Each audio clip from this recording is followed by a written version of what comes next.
सुभाष चंद्र बोस उनकी 125वीं जन्म जयंती।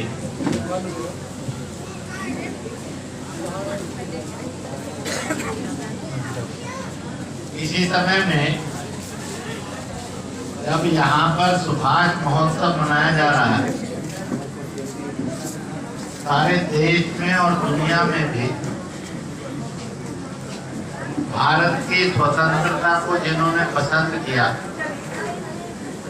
और भारतीय किसी भी धर्म का है, जाति का है, भाषा का है, भूगोल का है, दल का है, आज नेताजी को स्मरण कर रहा है। दिल्ली में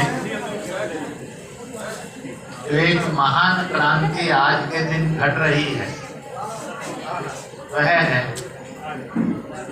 इंडिया गेट।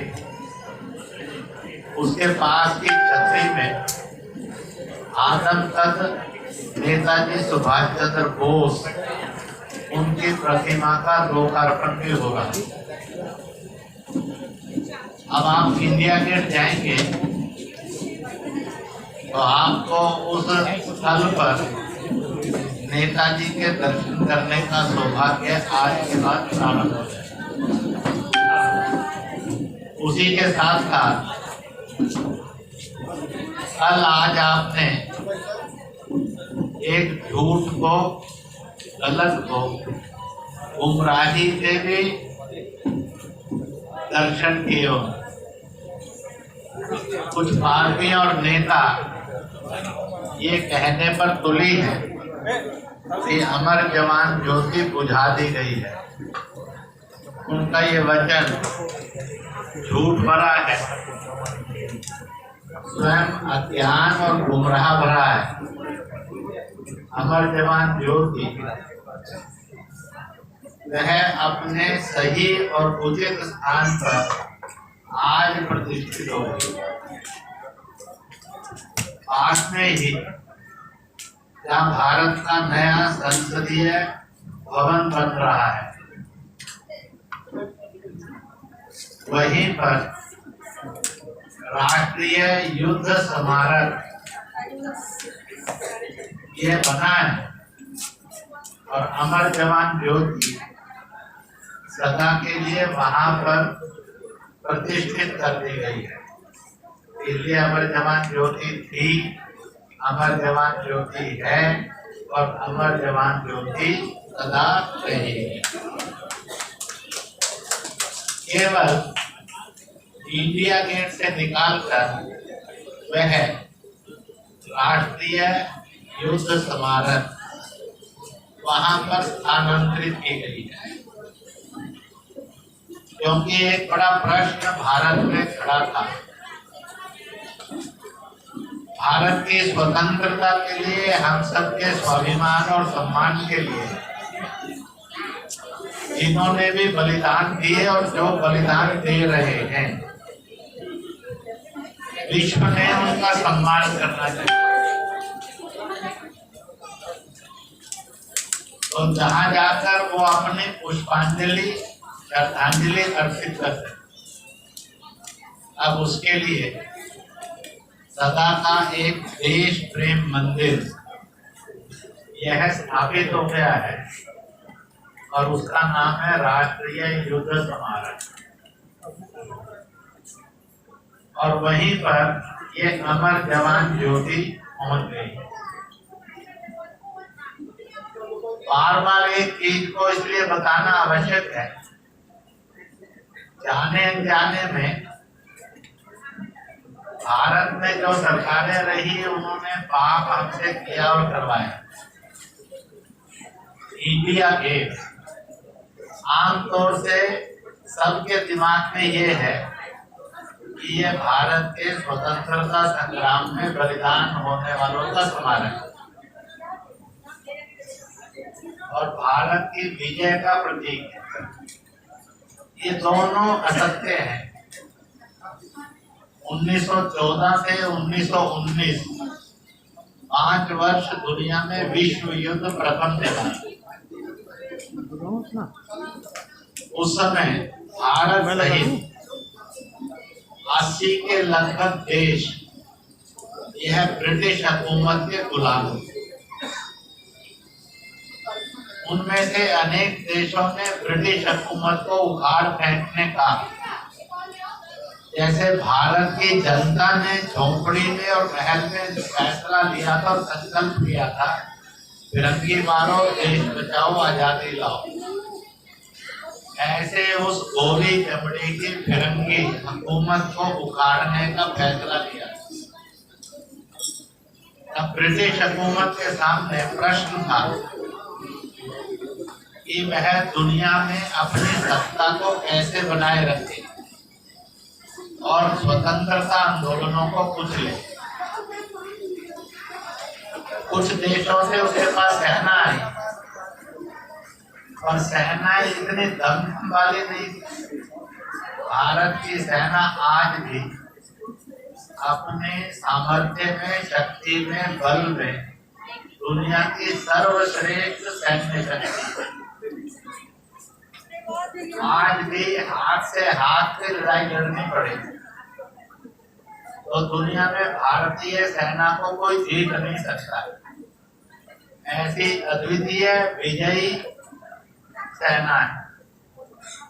इसलिए अंग्रेज ने नाजायज फायदा भारतीय सैनिकों को उठाया और भारत में और दुनिया में अंग्रेजी हुकूमत को बचाने के लिए इनको युद्ध में झोंक दिया।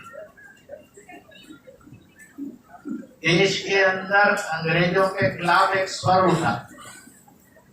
झोंपड़ी में, जंगल में, गांव में, गली में, मोहल्ले में, महलों में, मकानों में ये अंग्रेज को इस करतूत का दंड देना है। अंग्रेज बड़ा चतुर और होशियार था। उसने उन सब अंग्रेज भक्त सैनिकों का एक स्मारक बनाया जिसको इंडिया गेट कहते हैं। यह अंग्रेज भक्ति में जो लोग मृत्यु को प्राप्त हुए उनका स्मारक है। देश भक्ति में जो मृत्यु को प्राप्त हुए उनका स्मारक नहीं है। यह एक सत्य था, ये एक सत्य है। आज भी वहां के पत्रों पर, इंडिया गेट पर वो सब नाम खुदे हुए। मैं आपको ये भी बता दूं, ये इंडिया गेट अजीब संपत्ति है।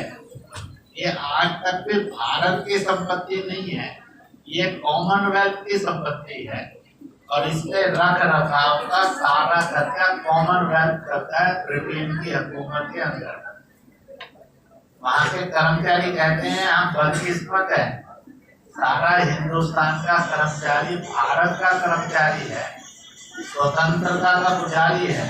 हम आज भी कॉमनवेल्थ का नमक खाने के लिए मजबूर है। उसका भी समय आ रहा है, शायद भारत सरकार उस समझौते को सदा सदा के लिए खत्म कर दे और इस देश का हर आदमी अपने देश का ही नमक खाने वाला देश प्रेमी समाजसेवी बने। और इसलिए वहां पर अमर जवान ज्योति स्थापित थी, जो दुर्भाग्यपूर्ण। वहां पर कभी अंग्रेज राजे महाराजाओं के, किंग्स के मूर्तियां थी जिन्होंने हमें गुलाम बना कर। मूर्तियां तो 1968 में हटा दी गई थी। उस समय भारतीय जनता पार्टी का प्रारंभिक नाम भारतीय जनसंघ था। कॉर्पोरेशन उनके हाथ में थी, उन्होंने फैसला लिया और वह सारी मूर्तियां हटा दी, एक म्यूजियम में डाल दी। और वहीं पर जो बड़ी छतरी एक थी, जहाँ जॉर्ज पंचम की मूर्ति थी, आज नेताजी सुभाष चंद्र बोस की मूर्ति आदमकद वहां प्रतिष्ठित हो गई। अब आप इंडिया गेट देखने जाएंगे तो आप युद्ध स्मारक के दर्शन भी करेंगे, अमर जवान ज्योति को नमन भी करेंगे और उसी के साथ और देश प्रेम के भारत की स्वतंत्रता दिलवाने वाले, भारत विभाजित ना होने देने वाले नेताजी सुभाष चंद्र बोस के अब आप दर्शन कर सकते। इधर पहला नेताजी सुभाष मंदिर बना है। धीरे धीरे यह मंदिर नेताजी को देवताओं की श्रेणी में खड़ा करता जा रहा। हर वर्ष सुभाष महोत्सव मनाते हैं और इसलिए भारत सरकार ने जो 75 वर्षों से अपराध और पाप चला रहा था, नेताजी को गौन कर दिया गया था। 3,27,000 से अधिक जो सत्याग्रही, क्रांतिकारी और स्वतंत्रता सेनानी शहीद हुए। आपने कभी देखा कि नहीं देखा उस दृश्य का? बुलंदशहर जाएंगे, शहर के बिल्कुल मुख्य चौक पर एक बहुत बड़ा वृक्ष, वहां पर गांव-गांव से 36 ऐसे लोग बंदी बनाकर लाए गए थे जो ब्रिटिश हुकूमत के विरुद्ध क्रांति के वाहक थे। अंग्रेज ने उनको गोली मारकर हत्या नहीं की, फांसी के फंदे पर भी नहीं चढ़ाया। वो वृक्ष बोलता है कि गोरी चमड़ी वाले कितने क्रूर थे। उन 36 के 36 लोगों को अलग अलग टहनियों पर उल्टा करके बांध दिया गया, पैरों में रस्सी डालकर बांधी गई और वृक्ष से लटका दिया गया। कमर में रस्सी बांधी गई तो शाखा से लटका दिया गया और दोनों हाथ भी बांध दिए गए। उल्टे लटके हुए हर एक के शरीर के नीचे 2.5 फुट नीचाई पर और अग्नि जला दी। नीचे से अग्नि झुलसाती थी, ऊपर से मौत थी, और जब तक वो तड़प तड़प कर अंतिम सांस ना ले ले तब तक खंडर भी मारे जाए। इतनी क्रूरता के साथ फांसी दी गई अपने देशभक्तों। परंतु ब्रिटिश हुकूमत आजादी को रोक नहीं सकी, लोग कीमत देते चले गए। आजादी कितनी कीमती होगी जिसके लिए इतना अत्याचार भी वो सहते थे। और इसलिए मदनलाल भीमराव के सुभाष को, खुदीराम बोसों के सरदार उधम सिंह हो, दुर्गा भाभियों के राम प्रसाद बिस्मिल हो, चंद्रशेखर आजादों के चापेकर बंधु, जब ये फांसी के फंदों की तरफ चले तो ये हंसते हुए कहते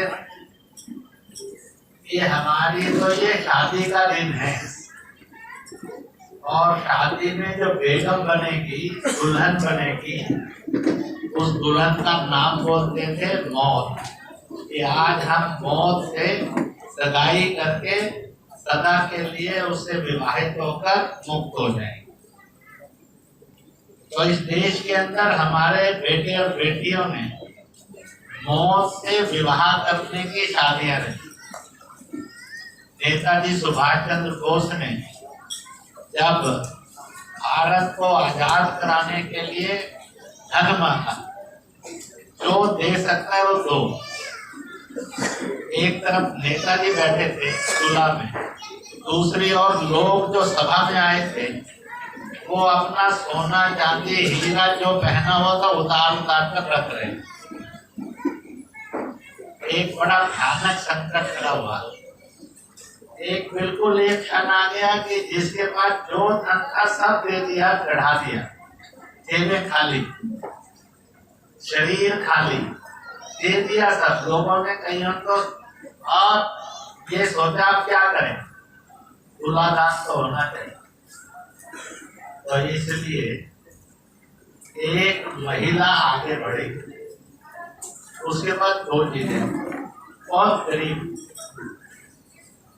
एक उसके बच्चे का फोटो और दूसरा उसके पास पति मर चुका था, मंगलसूत्र बचा हुआ जो वो छोटे से पर्स पे रखती, और उसने आकर तुलादान की कथा कहती है, जैसे ही उसने अपना मंगलसूत्र रखा तो भी तुला बैलेंस नहीं हुई। जैसे ही बच्चे का फोटो प्रिंट रखकर कहा, मैं तुझे देश की आजादी के लिए दान करती हूँ, तभी तुला संतुलित हुई। और नेताजी अपने भाषण में इस घटना को सुनाया करते थे तुलादान के, यानी जो सर्वस्व था वो जा चुका था, उसका जो निशानी बची थी वो थी, और जो अब उसका सर्वस्व बनने वाला था उसको भी उसने समर्पित कर दिया। कहते हैं इससे बड़ा घर के अंदर कोई कीमती चीज नहीं।